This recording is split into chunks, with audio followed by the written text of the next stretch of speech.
to the BFFL Week 6 video.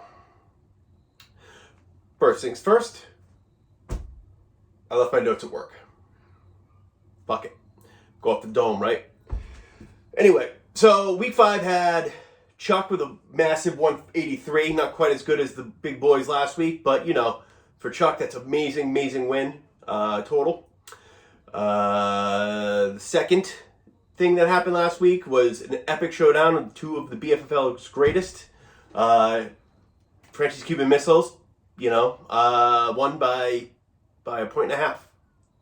These two never fail to put up a great showing.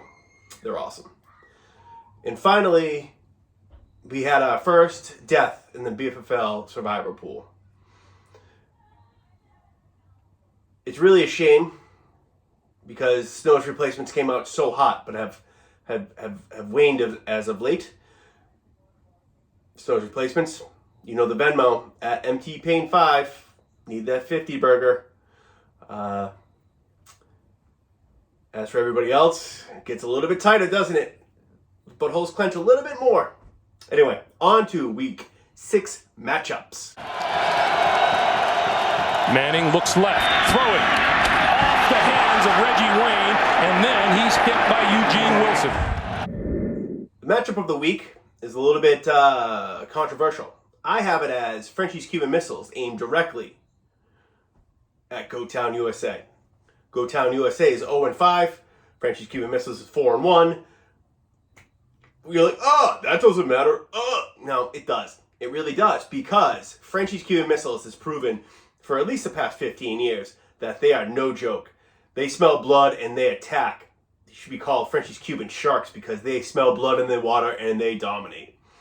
I got Frenchie's Cuban Missiles. Doesn't matter what happens. Big win this week. Probably the blowout of the week as well. Go Town USA. There's always next year. Two tight end. Quick pump. Touchdown.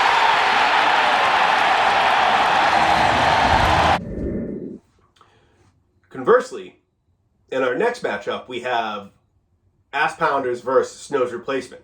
Snow's Replacement's 2-3. Ass Pounders are 0-5. Same situation, totally different teams. Snow's Replacement's good, not great. As we just heard, they just got bounced in the survival pool. You know, shows a lot of heart playing, but other than that, you know, money's money, player.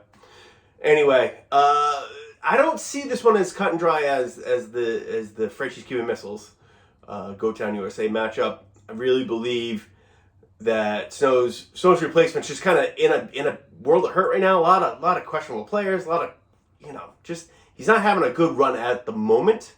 And the Ass Pounders, you know, they either circle the win or circle the drain, depending on what happens this week, depending on how well Snow's Replacements play. I got Ass Pounders in a tight one, but that really is a coin flip. His own 41. Play fake. Buys him time. Now on a roll and throws, and it is intercepted. Ty Law picks it off. Back across the 40 to his own. Matchup 3 is the Wise Guys at 5-0 versus the 3-2 Primetime Players. Primetime Players are not a 3-2 team. They're just not. They're awesome. Really, when it comes down to it, they're probably the third best team in the league right now. The problem is they played 1 and 2 back-to-back weeks. It's got to be demoralizing in their locker room. But wait, it's 9 straight wins over the Wise Guys. That's banana land, because the Wise Guys aren't a bad trash franchise. They're a fantastic franchise. They also might have been paying me to say that, but whatever. Regardless, I like the Wise Guys to stop the trend though. They're good and they're clicking. 5-0. Woo! Unlike another 5-0 team, but we'll get to them later. Anyway, Wise Guys in another tight one. I think the games this week are going to be good. Wise Guys on a tight one over Primetime Players. Get that monkey off their back. To step up into. On the quick slant, that pass is complete. Lost the football. Recovered by New England.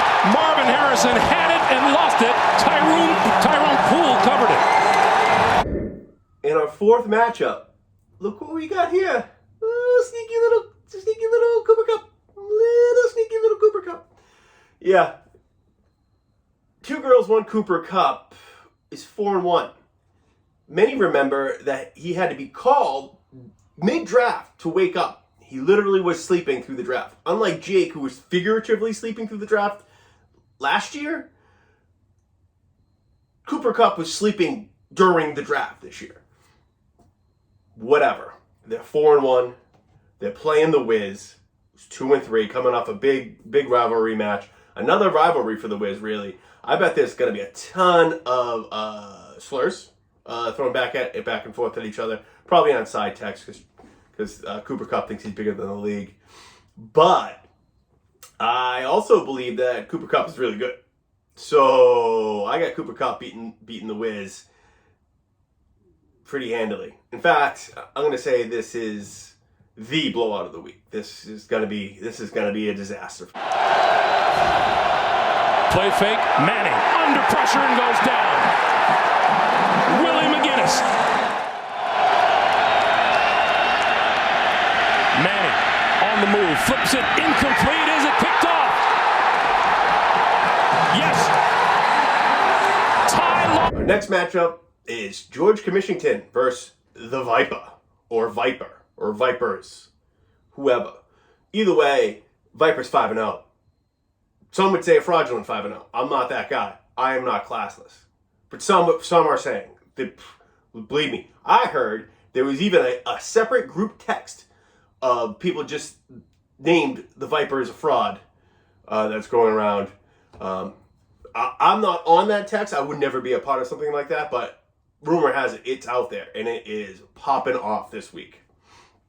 George Commissionton lost, obviously. We all knew that was coming last week. They'll be better. I know they'll be better. You know, they got a bunch of pieces. The puzzle is just not getting put together quick enough. Commissionton in an upset hands the Viper their first loss. Running